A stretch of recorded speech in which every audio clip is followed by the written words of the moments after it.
Why Gianni Infantino is untouchable, how the FIFA president can be stopped, and who could replace him. All the big questions answered amid fury over plans to sell stakes in the World Cup. FIFA have set the wheels in motion on a radical plan to sell stakes in the World Cup to private investors. In proposals exposed on Tuesday, it emerged that FIFA want to set up a subsidiary to control the operational delivery of tournaments and their commercial interests, such as ticketing and TV rights. FIFA hopes to raise over £3 billion from investors for the project, with investment bank JP Morgan advising World Football's governing body. Looking for a premium phone without the premium price? This renewed, unlocked iPhone 14 offers 128 gigabytes of storage, a sharp 6.1-inch display, and 5G capability for around $299. Want to get the best verified deal and see full details? Visit grabdeal.us/6 right now. American venture capitalist firm Thrive, of which Joshua Kushner, brother of Donald Trump's son-in-law Jared, is CEO, are expected to lead the proposed investor group.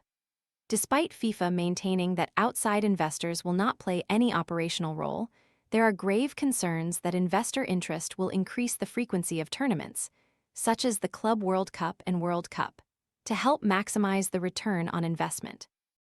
Football associations are being incentivized to support the proposition with the promise of £15 million in additional revenue. Daily Mail Sport digests the biggest danger to football since the European Super League.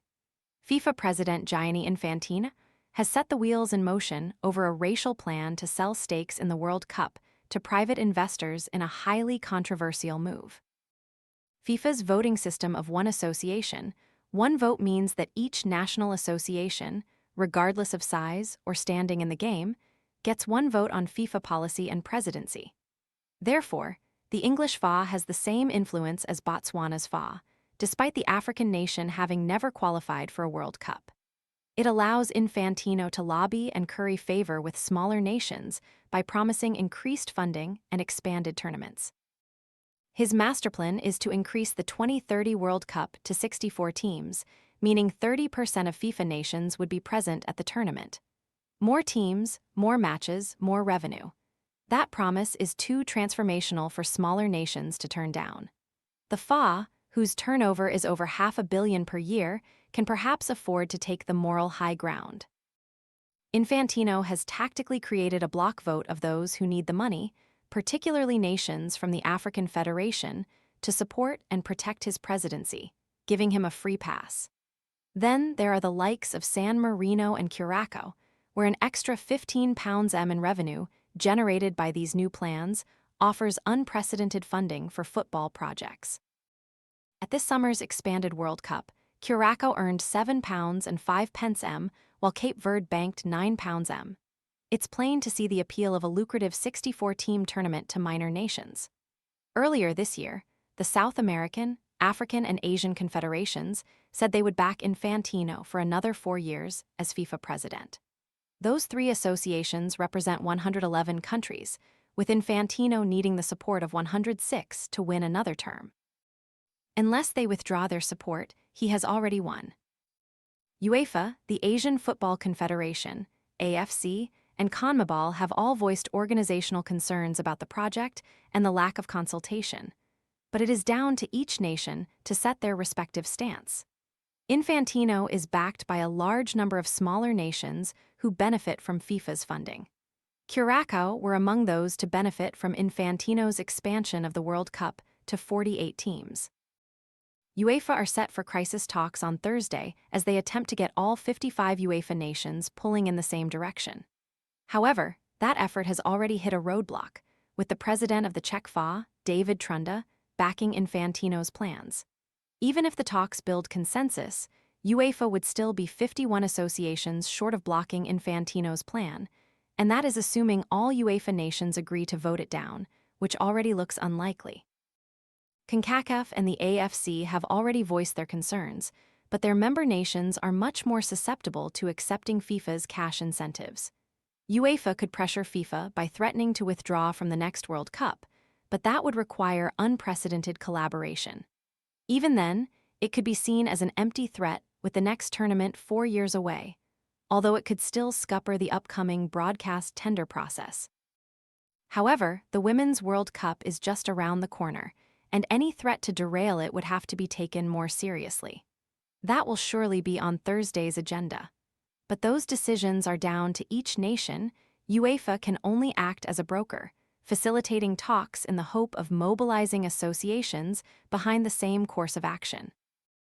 They will be determined to defend their crown as women's world champions, so it will be difficult for UEFA to persuade them to pressure FIFA by threatening to withdraw.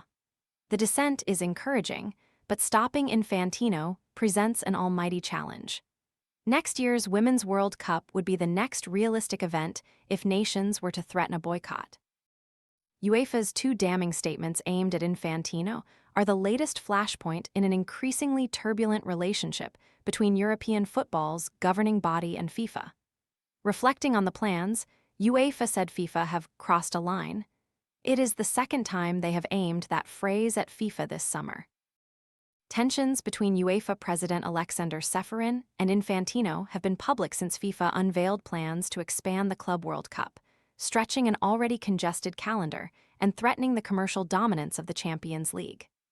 FIFA's biggest revenue driver is the Men's World Cup, held every 4 years, with the latest edition generating 11.2 billion, while UEFA benefits from both the European Championship and the Champions League. Over a 4-year cycle, the Champions League generates more revenue than the World Cup, bringing in around 3.7 billion annually. That disparity has long frustrated Infantino, and the launch of the 32-team Club World Cup represented FIFA's attempt to establish a lucrative club competition under their own control. FIFA is now considering a further expansion to 48 teams from 2029, heightening UEFA's concerns that an enlarged Club World Cup could dilute the value of European club football. Relations deteriorated further at FIFA's annual Congress in May 2025, when Infantino arrived more than 2 hours late after accompanying U.S. President Donald Trump on a diplomatic tour of the Middle East. During a break, Ceferin led a walkout before UEFA accused the FIFA president of putting private political interests ahead of football's governance. Tensions between UEFA President Alexander Ceferin and Infantino have been played out in public, with Europe's governing body this week claiming the plans have crossed the line. Infantino's close relationship with U.S. President Donald Trump has also led to friction with UEFA. That was not his last no-show either. Ceferin failed to show up for Spain's World Cup final win over Argentina earlier this month, disillusioned with the FIFA president and his antics during the tournament. Infantino took a call from President Trump, where he pleaded with him to investigate Folarin Balogun's red card and subsequent one-game ban. FIFA's one-man disciplinary council then suspended the ban for a year as a workaround for the absence of a mechanism to overturn a red card at the World Cup, an unprecedented step. They have also indirectly criticized FIFA by awarding the Super Cup final to the Somalian referee, who was due to officiate at the World Cup before his visa was revoked, and announcing low ticket prices for Euro 2028, while FIFA were facing criticism for extortionate ticket prices. Despite Infantino's position as FIFA president seeming entrenched right now, there remain 8 months until the next elections, so there is still time for a challenge to be mounted. However, the deadline for candidates to formally present their nominations with the support of at least 5 national federations is November 18. In the previous election in 2023, Infantino ran unchallenged. That is unlikely to be the case in 2027 with the growing opposition, but candidates may be fighting a losing battle with 111 nations already backing Infantino. PSG President Nasser Al-Khelaifi, who is the chairman of Bain Media and Qatari Sports Investments, is the most logical option to stand in opposition. He has backing from several European nations and is respected across the game. PSG President Nasser Al-Khelaifi, who is the chairman of Bain Media and Qatari Sports Investments, is the most logical option to stand in opposition to Infantino as FIFA president. Al-Khelaifi is admired for his communication and his deep understanding of football governance. He is currently chair of the European Football Clubs Group, the body which represents over 800 European clubs, which criticized FIFA's investment plans.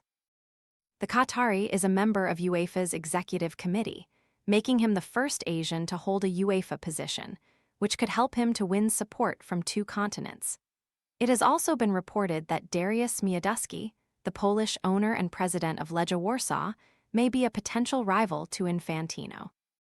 Victor Montagliani, the president of CONCACAF and vice president of FIFA, has not ruled out a future run for the presidency, although he is expected to seek re-election with CONCACAF next year.